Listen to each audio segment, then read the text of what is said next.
बिस्मिल्लाहिर्रहमानिर्रहीम, अस्सलाम वालेकुम। Welcome to my channel. आज हम बनाएंगे बहुत ही मज़ेदार मसाला फ़िश की रेसिपी। उसके लिए मैंने फ़िश को मैरिनेट कर लिया था। 1 टेबलस्पून नमक, 1 टेबलस्पून लाल मिर्च और थोड़ी सी हल्दी लगाकर अब हम तेज़ गरम घी में फ़िश को फ्राई करेंगे। फ़िश को हमने तेज़ गरम घी में डाल के फ्राई करना है ताकि फ़िश पैंदे में लगे नहीं और अच्छे से फ्राई हो जाए। बाद में मीडियम फ्लेम पे इसको थोड़ी देर फ्राई करेंगे ताकि ऊपर से मसाले भी ना जलें और अंदर तक फ़िश फ्राई हो जाए।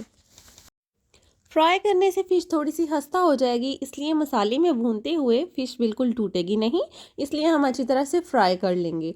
तो फ़िश ऑलमोस्ट फ्राई हो चुकी है, अब हम डिश आउट कर लेंगे। तकरीबन ये 1 से 1.5 किलो फ़िश है मेरे पास और इसको मैंने ऐसे ही अच्छी तरह से फ्राई कर लिया है। अब हम मसाला फ़िश के लिए ग्रेवी तैयार कर लेंगे। ग्रेवी के लिए लिया है हमने तकरीबन आधा कप घी और चार अदद प्याज काट कर ऐड करेंगे और सुनहरी होने तक फ्राई करेंगे। प्याज बिल्कुल भी ज़्यादा हमने ब्राउन नहीं करने और 3 से 4 टेबल स्पून हमने इसमें डालना है लहसुन का पेस्ट। लहसुन का पेस्ट ऐड करके हमने अच्छे से अब इसकी भुनाई करनी है ताकि लहसुन की स्मेल ख़त्म हो जाए और प्याज भी अच्छे से फ्राई हो जाए। और इसमें अब 1 मग पानी ऐड करके हम इसमें 2 कटे हुए टमाटर भी ऐड कर देंगे। टमाटर ऐड करके हम इसको 10 मिनट तक ढक के पकाएंगे ताकि मसाला बिल्कुल अच्छे से गल जाए। फिर हम इसमें बाकी के स्पाइसेस ऐड करेंगे। 1 टीस्पून नमक, हाफ टी स्पून हल्दी पाउडर, 1 टेबल स्पून लाल मिर्च, 1 टेबल स्पून खुश्क धनिया और 1 टेबल स्पून ज़ीरा पाउडर। ऑलमोस्ट मसाला हमारा गल चुका है अच्छे से। अब हम इसमें हरी मिर्च ऐड करेंगे। तकरीबन 3 से 4 हरी मिर्चें मैंने काट के रखी थी। अब इसमें तमाम स्पाइसेस ऐड करेंगे और मसाले की अच्छी तरह से भुनाई कर लेंगे। तब तक हमने मसाले को भूनना है जब तक ये घी अलग ना हो जाए। तो देखिए ऑलमोस्ट मसाला भुन चुका है, घी अलग हो चुके हैं। अब हम इसमें फ्राई की हुई फ़िश ऐड कर देंगे।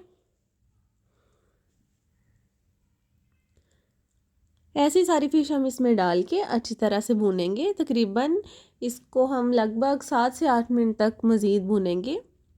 अब हम इसमें कोई भी एक्स्ट्रा चीज़ ऐड नहीं करेंगे, इसमें पानी ऐड नहीं करेंगे और ना ही इसमें कोई दही वगैरह ऐड होगी। बस हल्के हाथों से ऐसे चम्मच चलाते हुए हमें इसको भूना है। चम्मच चलाते हुए एक बात का ख्याल रखना है कि बिल्कुल आहिस्ता चम्मच चलाना है ताकि फ़िश बिल्कुल सही रहे और टूटे नहीं। तो फ़िश भून चुकी है, अब हम इसमें कटा हुआ धनिया ऐड कर देंगे।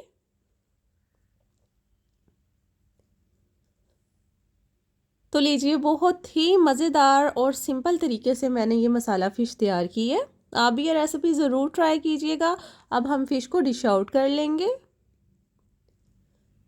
इसमें कोई भी एक्स्ट्रा मसाले ऐड नहीं किए, बहुत ही सिंपल तरीके से घर के मसालों से ही इतनी मज़ेदार ये फ़िश तैयार हो गई है। आई होप आपको आज की ये रेसिपी अच्छी लगी होगी। अगर अच्छी लगी हो तो प्लीज़ मेरे चैनल मरियम ऑफिशियल को लाइक करें, शेयर करें और सब्सक्राइब करें और साथ लगे बेल आइकन के बटन को भी प्रेस कर दें ताकि मेरी हर नई आने वाली वीडियो आपको सबसे पहले मिले। Thank you.